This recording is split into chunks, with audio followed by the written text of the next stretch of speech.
Стравот ве следеше со години. Таротот ја раскинува врската со него.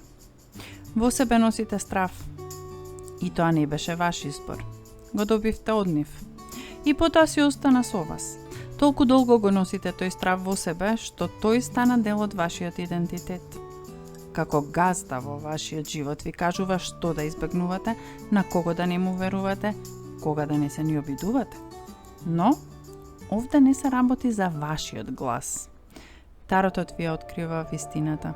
Одбрав 2 карти за вас, ѓаволот и 8 мечеви поставена обратно. Ѓаволот ви ја покажува јасно замката. Илусијата дека таа има контрола. 8 мечеви обратно. Веќе ја олабавувате нејзината контрола. Таротот не го гледа само стравот. Ви покажува како да се ослободите. Токму тоа го правите сега.